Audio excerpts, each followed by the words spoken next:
everyone, and welcome back. Today, I wanted to talk about something that felt impossible for me for a very long time, my first international trip. Now, I know that for some people, traveling abroad is something they have been doing since childhood, but for me, growing up in a middle class family, it felt like one of those things that belonged in the maybe someday category. We always had enough. We had food on the table, a roof over our head, and everything we needed.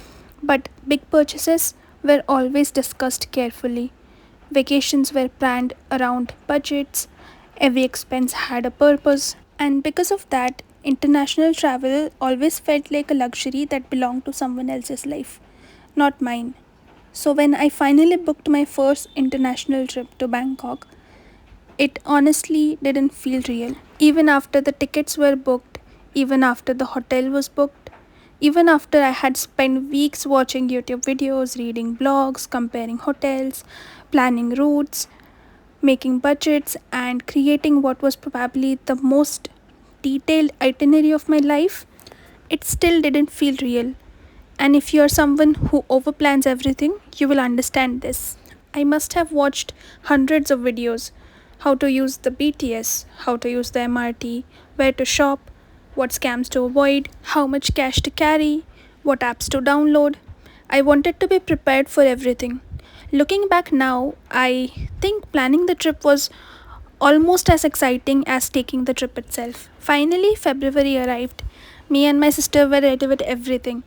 Our flight was around 11 at night, and after months of planning, saving, researching, and dreaming, we were finally on our way. A few hours later, we landed in Bangkok at around 4 in the morning, and I still remember how strange and exciting that felt. You're standing in a completely different country, the signs look different, the language is different, the people are different, and suddenly all those months of planning become real. One of our first stops was Starbucks, and I know that sounds funny because Starbucks exists almost everywhere. But there was something special about having that first coffee and croissant in another country. It felt like the official beginning of the trip. After that, we took the airport rail link, changed trains, figured out the BTS system, reached Asok, and got lost in between before reaching Asok. That is a completely different story. Checked into our hotels, freshened up, and finally stepped out to explore. And honestly, the very first day itself felt like a culture shock in a very good way. The malls felt different, the energy felt different, the city felt different. That evening, we explored Siam and Bixi, and I remember constantly looking around because everything felt new. It was exciting and overwhelming at the same time. One thing that surprised me throughout the trip was how easy public transport was. Before traveling, I was so worried about getting lost. But once you're there, you realize that people travel every day. You figure things out, you miss a turn, you laugh, you find your way again. And that's actually true for travel and for life. The next few days were filled with exploring. We visited Chatuchak Market, which felt like an entire city on its own.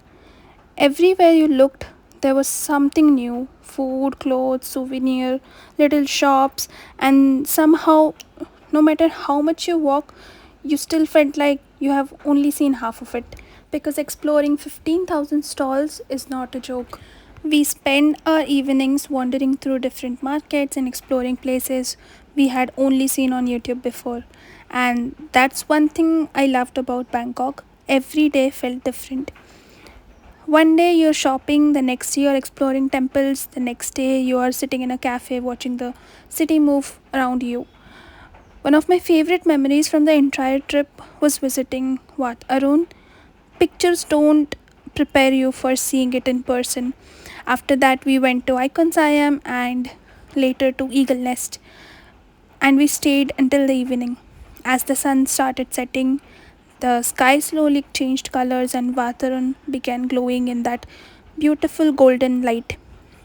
It was one of those moments where nobody really needs to say anything. You just sit there and take it all in. Even now, when I think about Bangkok, that's one of the first memories that come back to me. Another highlight of the trip was visiting Ocean World, and I know this is going to sound silly because I was genuinely excited.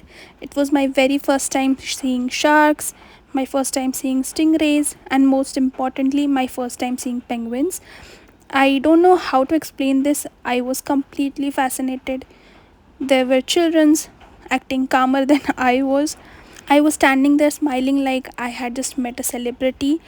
I wish I would have, but I could not. That's a different story. And then there was the shopping. So much shopping. We visited places like Boots, Watson, Even Boy, and of course, multiple 7-Elevens. I don't think it's possible to visit Bangkok only once and not fall in love with 7-Elevens. By the final day, we were buying snacks, drinks, sandwiches, and things to bring back home. Our suitcases somehow became heavier every single day, and I still don't know how that happened. But beyond the food, shopping, sightseeing, and beautiful places, there was something else that stayed with me, something I wasn't expecting: confidence. Back home, sometimes it feels like people are constantly watching what you're wearing, how you're behaving, what you're doing.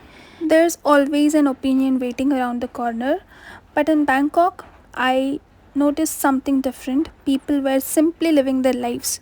Nobody cared what someone else was wearing, nobody was staring, nobody was judging. And for the first time, I felt comfortable wearing clothes that I normally wouldn't have the confidence to wear. It sounds like a small thing, but it wasn't. Because sometimes confidence doesn't come from changing yourself. Sometimes confidence comes from being in an environment where you're allowed to be yourself.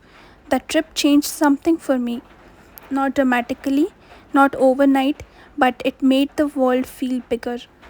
It reminded me that there are so many experiences waiting outside our comfort zone, and sometimes the things that seem impossible when you are growing up becomes completely possible once we start believing they are for us too.